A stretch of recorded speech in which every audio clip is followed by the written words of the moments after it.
Addiction and recovery master ക്ലാസ്സിൻ്റെ രണ്ടാമത്തെ മോഡ്യൂളിലേക്ക് ഏവർക്കും സ്വാഗതം.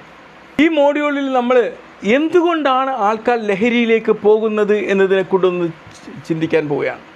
എന്തുകൊണ്ട് അഡിക്ഷൻ ഒരാളിലുണ്ടാവുന്നു? നമ്മിലെ ബയോളജിക്കലും ജൈവശാസ്ത്രപരമായിട്ടും സൈക്കോളജിക്കലായിട്ടും മനഃശാസ്ത്രപരമായിട്ടും സാമൂഹികമായിട്ടുമുള്ള റിസ്ക് ഫാക്ടറുകൾ ഏതൊക്കെയാണ്? എന്തൊക്കെയാണ് നമുക്ക് സംരക്ഷണം നൽകുന്ന ഫാക്ടറുകൾ? നമുക്ക് തന്നെ ഈ ഒരു ലഹരി ഉപയോഗിക്കാനുള്ള റിസ്ക് എത്രമാത്രം ഉണ്ട് എന്നൊന്ന് പരിശോധിക്കുക. പിന്നെ ഇത് വരുന്നത് തടയാൻ വേണ്ടിയിട്ട് നമുക്ക് പ്രാക്ടിക്കലായിട്ട് എന്തൊക്കെ നടപടികൾ സ്വീകരിക്കാം എന്നതൊക്കെയാണ് ഈ മോഡ്യൂളിൽ നമ്മൾ പഠിക്കാൻ പോകുന്നത്. ലഹരി എന്ന് പറയുന്നത് ഒരു ബലഹീനതയല്ല.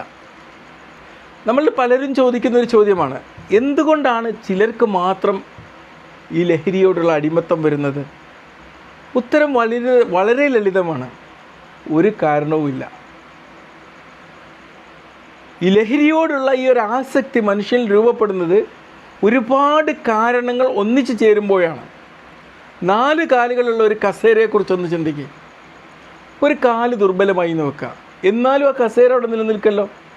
എന്നാൽ 4 കാലുകളും ദുർബലമായാൽ എന്തായിരിക്കും പറ്റുക? അത് വീഴും. അതുപോലെ തന്നെയാണ് ലഹരിയും. നിരവധി അപകട ഘടകങ്ങൾ ഒരുമിച്ച് വരണം. എന്തൊക്കെയാണത്? ജീവശാസ്ത്രപരമായിട്ടുള്ളതുണ്ട്, മനഃശാസ്ത്രപരമായിട്ടുള്ളതുണ്ട്, സാമൂഹിക സാഹചര്യങ്ങൾ, വ്യക്തിപരമായിട്ടുള്ള തീരുമാനങ്ങൾ. ഒരു മനുഷ്യനും ലഹരിക്കടിമപ്പെട്ടവനായി ജനിക്കുന്നില്ല.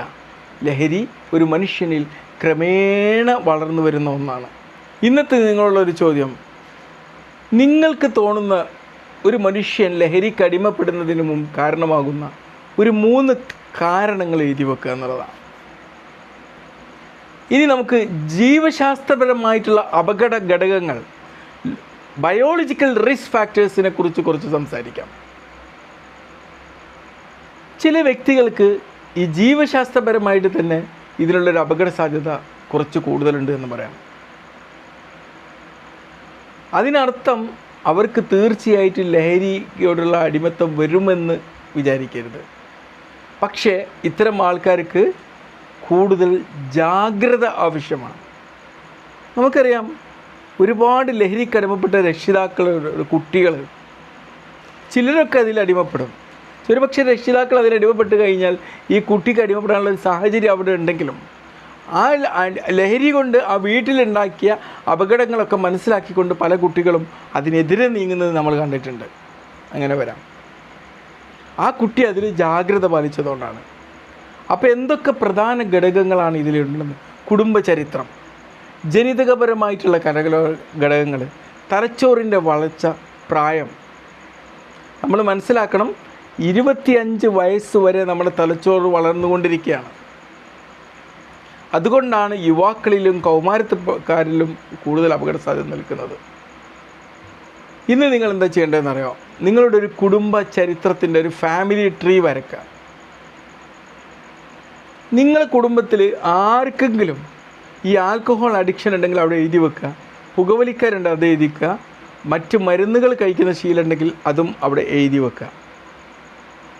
അത് നിങ്ങൾക്കൊരു സെൽഫ് അവെയർനെസ്, ആത്മ അവബോധം ഉണ്ടാക്കാൻ വേണ്ടി മാത്രമാണ് കേട്ടോ. ഇനി നമുക്ക് സൈക്കോളജിക്കൽ അല്ലെങ്കിൽ മാനസികമായിട്ടുള്ള റിസ്ക് ഫാക്ടറുകൾ എന്തൊക്കെയാണ് എന്ന് പരിശോധിക്കാം. നമുക്ക് തോന്നുന്നുണ്ടോ ഓരോ മനുഷ്യൻ സന്തോഷം കണ്ടെത്താൻ വേണ്ടിയാണോ ലഹരി ഉപയോഗിക്കുന്നത്? തീർച്ചയായിട്ടും അതിനല്ല. മറിച്ച് അവൻക്കുള്ളിലുള്ള സങ്കടത്തെയും മറ്റു കാര്യങ്ങളും മറക്കാനാണ് ഇത് ലഹരി ഉപയോഗിക്കുന്നത്. എന്തൊക്കെ മാനസിക കാരണങ്ങൾ കൊണ്ടാണ് ഒരാൾ ലഹരിക്ക് കീഴടങ്ങുന്നത്? ഒന്ന്, മാനസിക സമ്മർദ്ദം കൊണ്ട് തന്നെ വരാം. വിഷാദം, ഉത്കണ്ഠ, ഏകാന്തത, ജീവിതത്തിലുണ്ടാകുന്ന ഒരുപാട് ആഘാതങ്ങൾ. പിന്നെ ആത്മവിശ്വാസത്തിൻ്റെ കുറവ്. താൽക്കാലികമായി കിട്ടുന്ന ഒരു ആശ്വാസം പിന്നീട് വലിയ പ്രശ്നമായിട്ട് മാറുകയാണ് ചെയ്യുക. ഇന്ന് നിങ്ങൾ ചെയ്യേണ്ടതെന്ന് അറിയോ? നിങ്ങളുടെ ജീവിതത്തിലെ സ്ട്രെസ്സിൻ്റെ ലെവൽ എത്രയാണ്? 1 മുതൽ 10 വരെയുള്ള സ്കെയിലിൽ ഒന്ന് അളക്കുക. ഈ സ്ട്രെസ്സ് കുറക്കാൻ വേണ്ടിയിട്ട് നിങ്ങൾക്ക് ചെയ്യാൻ പറ്റുന്ന ഒരു 3 ആരോഗ്യപരമായിട്ടുള്ള കാര്യങ്ങൾ ചെയ്യാം. അടുത്തത് നമുക്ക് ചർച്ച ചെയ്യുന്നത് സോഷ്യൽ ആൻഡ് എൻവയോൺമെൻറ്റൽ ഫാക്ടേഴ്സാണ്. സാമൂഹികവും പരിസ്ഥിതിയുമായിട്ടുള്ള കാരണങ്ങൾ. നമ്മുടെ ചുറ്റുപാടുകൾ തീർച്ചയായിട്ടും നമ്മുടെ തീരുമാനങ്ങളെ സ്വാധീനിക്കുന്നുണ്ട്. എന്തൊക്കെയാണ് അപകടകരമായിട്ടുള്ള കാര്യങ്ങൾ? ഇപ്പം നമ്മുടെ സുഹൃത്തുക്കൾ, അവരിൽ നിന്നുണ്ടാകുന്ന സമ്മർദ്ദങ്ങൾ. ലഹരിയൊക്കെ ഉപയോഗിച്ചില്ലേ, നീ എന്ത് ന്യൂജനാടാ, നീ എന്തൊരാളാടാന്നൊക്കെയുള്ള സമ്മർദ്ദങ്ങൾ ഇങ്ങനെ വന്നുകൊണ്ടിരിക്കും. ഒരുപാട് പേര് അങ്ങനെ വീണ് പോകുന്നവരുണ്ട്. പിന്നെ ലഹരി എളുപ്പത്തിൽ ലഭിക്കുന്നൊരു സാഹചര്യം. ഇപ്പം നിങ്ങൾ വീട്ടിൽ തന്നെ വീട്ടിലെ സാഹചര്യത്തോട് ഉറപ്പിച്ചാണ് നിങ്ങൾ നിൽക്കുന്നതെങ്കിൽ ചിലപ്പോൾ അതിനുള്ള സാഹചര്യം ഉണ്ടാവില്ല. നിങ്ങളുടെ സുഹൃത്തുക്കളുടെ ഇടയ്ക്ക് എത്തിക്കഴിഞ്ഞാൽ അതിനുള്ള സാഹചര്യങ്ങൾ മാത്രമേ ഉണ്ടായി എന്ന് വരാം. സോഷ്യൽ മീഡിയ, നമ്മുടെ പാർട്ടി സംസ്കാരം. പലപ്പോഴും ഒരാളെ ബർത്ത്ഡേ പാർട്ടിക്കൊക്കെ പോയിട്ട് അവിടെ നിന്ന് MDMA ഒക്കെ ഉപയോഗിക്കുന്ന ആൾക്കാർ നമ്മൾ കാണാറുണ്ട്.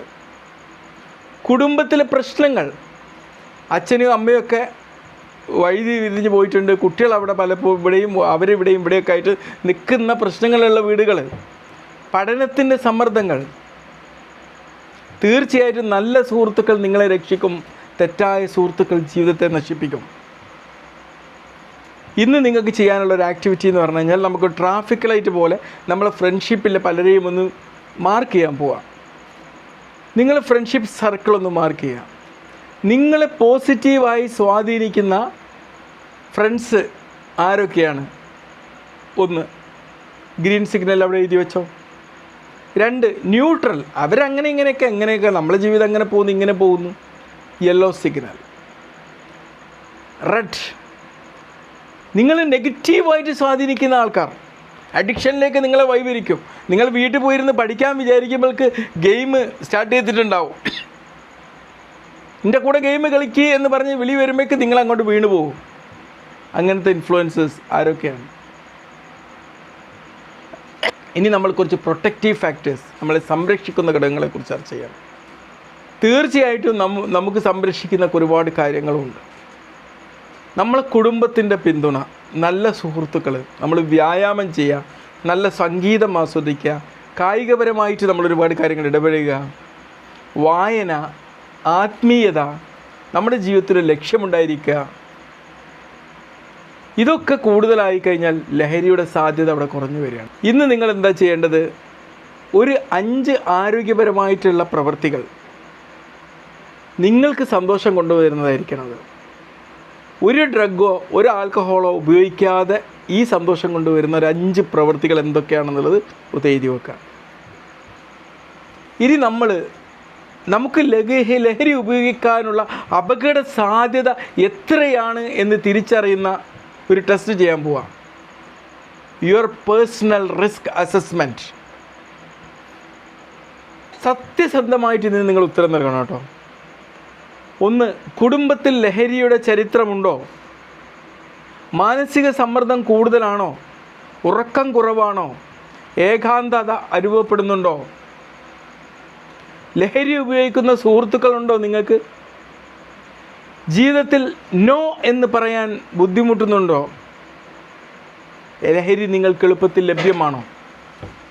ഈ പറഞ്ഞ ചോദ്യങ്ങൾക്ക് കൂടുതൽ യെസ് എന്നാണ് ഉത്തരമെങ്കിൽ നമുക്ക് ലഹരിയിൽ നിന്ന് സംരക്ഷിക്കാനുള്ള ഘടകങ്ങൾ ശക്തിപ്പെടുത്തുക എന്നുള്ളത് അത്യാവശ്യമാണ്. ഇന്നത്തെ ഒരു അസൈൻമെൻറ്റ് എന്താണെന്ന് വെച്ച് കഴിഞ്ഞാൽ, നിങ്ങളുടെ ഒരു പേഴ്സണൽ അഡിക്ഷൻ പ്രിവെൻഷൻ പ്ലാൻ ഉണ്ടാക്കുക എന്നുള്ളതാണ്.